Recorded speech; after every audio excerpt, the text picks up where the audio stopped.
still going 2. I'm still going 2. It's still 12 foot deep. I'm going 1. I just gotta get a little left.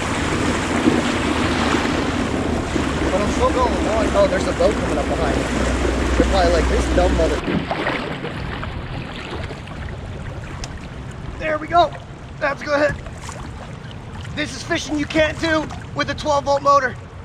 I'm in the ripples. Now this could be a 5-pound fish, but this is fishing you cannot do it without the 24-volt motor. This opens up so much. All right, we're gonna lower the motor tremendously. If this is only a 5-pound fish, that'd be amazing, because that hit was wild.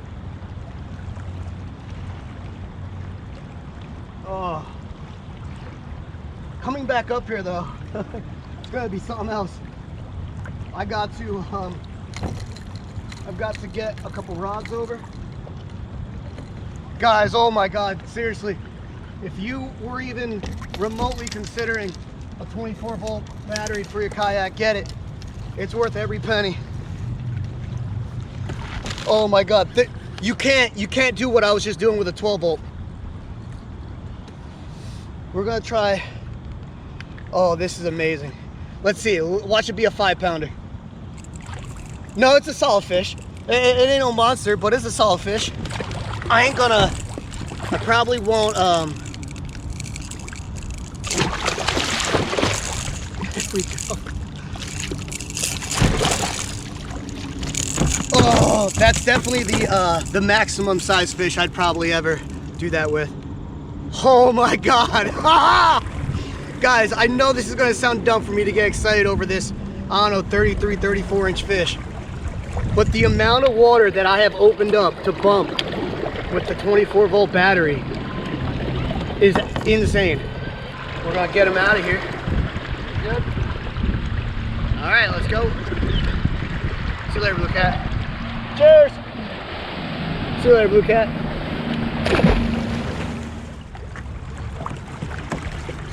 There we go. Another one. There we go. I'm gonna tighten that drag just a little smidge because he doesn't feel much bigger. Oh, actually, he feels a lot better than the first one, but we're also in the current, so.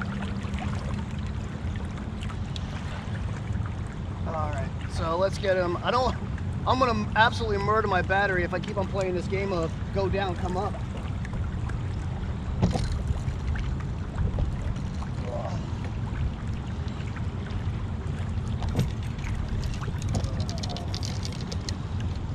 All right. He's actually fighting, I believe, considerably harder. And for anyone wondering, I'm using the Catfish sumo rod. You could use this rod for anything. The Gully Whopper rod, literally, you could use this rod for anything.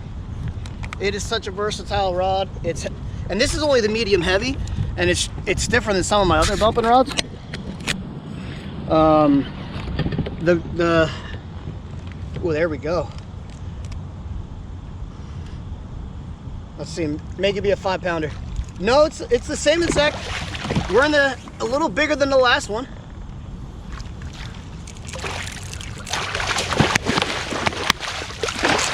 Oh, there we go. Man. All right. Little hint, anyone using the net, if you're in current, get them in the kayak first, because once you hit that spot lock button, this becomes a drift sock. I ain't measuring no fish today. I'm on a tournament. Well, I am in a lot of tournaments, but I've just been kind of oh, come on, relax. I've just been kind of relax. Donating. I feel them on the flip. Don't do it. Don't do it. All right. That's another really quality fish for our river system, but we're gonna try and get a bigger one. We're gonna lock our drag down a little more, see if we can get a bigger one. Oh, he had me wrapped.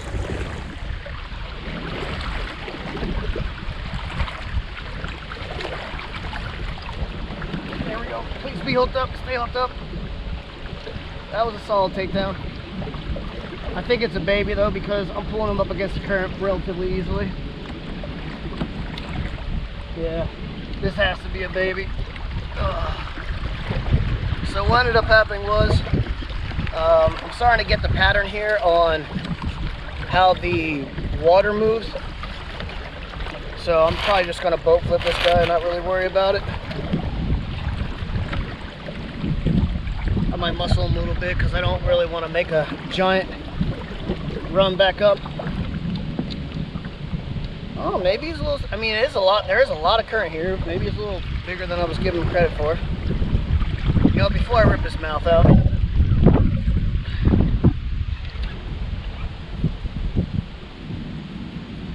Oh, now I'm flowing. I'm going 3.5 miles an hour downstream. And I'm sideways with the current, something you never want to be.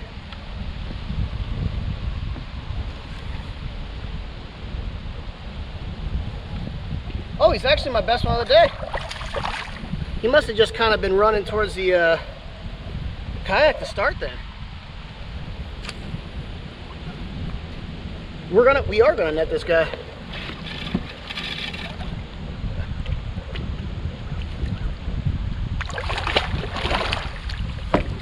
Oh. So these long leaders make netting a lot more difficult. Oh, he's in there, I think. And I have my kayak going way too fast. This is like a drift sock right now pushing against me. Oh, that's actually a really solid fish. Let's go ahead and spot lock this. Yeah, that's actually a real solid fish. I'm not mad with that at all. I switched over, so I started picking up the pattern. I was trying out, Ryan Bortz does some things that I just can't do. He uses a normal 3-way swivel. It was getting all tangled on me, so I switched over to this. I had 5 bumping rods ready to go when I showed up. My Mad Cat's bumping rods were set up with no float. And all my catfish sumo rods were set up with a float. But I kept on getting tangled because I left a 3-way swivel on my catfish sumo rods. So Ryan, I don't know how you do it. He also does his dragging rig the opposite of mine too. And I've used his before and completely unable to use his style because it just kept on tangling on me. Yeah, this is actually a really respectable fish. I'm actually really happy with this. Look at that. There we go. As my, ooh, don't relax. As my buddy JJ would say, a fun sizer. So you'll notice that these fish that live in these shallower waters, they're a little darker complexion because they're getting hit by the sun more often. Those fish that are, you know, usually living in the deep holes, they're usually a little lighter complexion. So, yep. Thank you, bud. Now I got my 3rd fish. Now I got a video.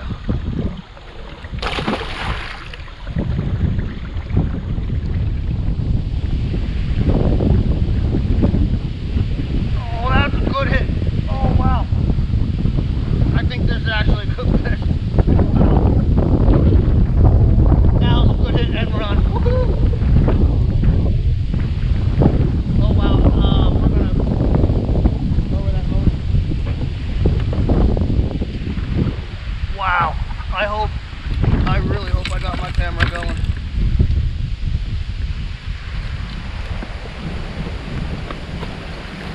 Normally with the, oh shit. You're doing 17 different things when you're bumping from a kayak and trying to film. Woo! I think we have a legitimate one on our hands, guys. That hit was no joke. Please stay buttoned up. The back of my kayak is running for the shore. He's now running us upstream.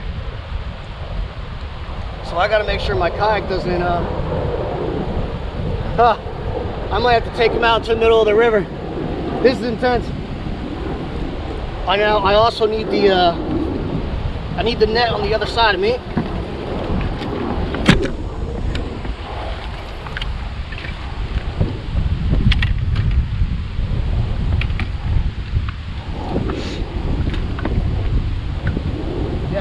this is a good fish. Woohoo! I'm sorry, I'm not fixing the camera angle on this one until we get him settled. I do have to go out into the middle of the river though here. This sucks. I gotta take him out. Oh man. I'm sideways with the current being pulled in the other direction. Oh, I wouldn't be here without this kayak though, and without this form of fishing. Oh. Oh. Oh. There we go. Oh. Oh, I might be able to kill the motor now.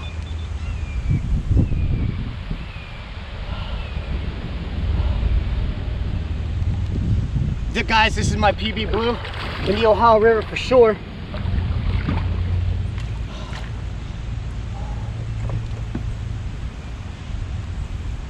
Holy sh! I hope. Oh no! My trolling motor is still technically going.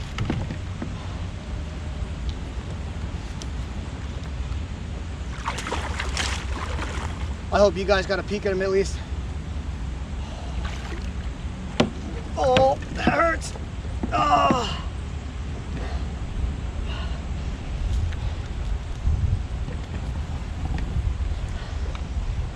Oh God. Oh. Oh. Oh.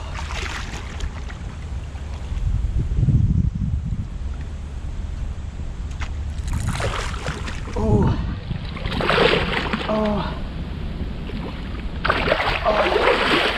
Oh man.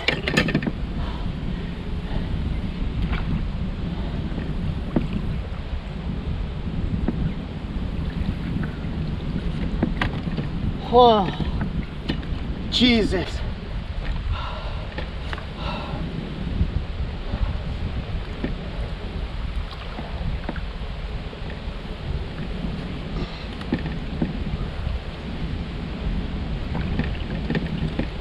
Oh. Whoa! Woohoo! There we go. Oh. There we go. Let's not, oh, man. This is my 50. I don't care what anyone says. I got my 50 and I got him bumping. What's up, guys? Oh, I'm so excited. I love everything about this one. All right, see you later, bud. See you, buddy. I got witnesses.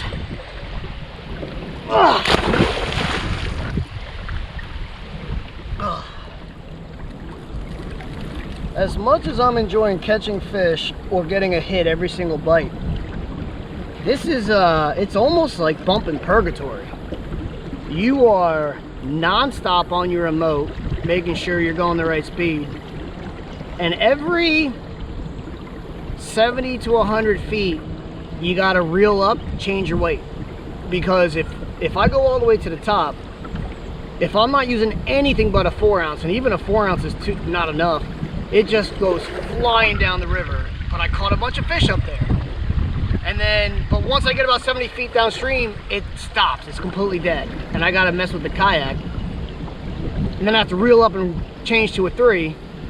And then once I change to a 3 and get to about, I don't know, 20 feet up above me here, this first little bend, this little rock wall, the 3 stops moving completely. But I've caught a lot of fish using a 3. And then once I'm past that little rock wall, I gotta use a 2. And I've caught a bunch of fish using it too. Because if I have a 3 out here, it just doesn't go anywhere. So, and then every now and then the riffles are there. They're not. Like right now, I'm probably sitting in 2 mile an hour current. 20 minutes from now, it could be a half mile an hour. 20 minutes from now, it could be 3.5, 4. So this is it's a lot of fun. It's really testing my my personal game. But if you're someone with little patience, like I'm using one pole and catching more than most people use using 9 poles on the river an entire day, and I've only fished, you know, 4 or 5 hours. But I'm working. Like, don't think this is like, don't get me wrong, it's a cheat code as much as they don't have a choice. Fish are going to be here. This is where the most oxygenated water is. It funnels where the water is, where the current's the most. That's where all the food's going to funnel through.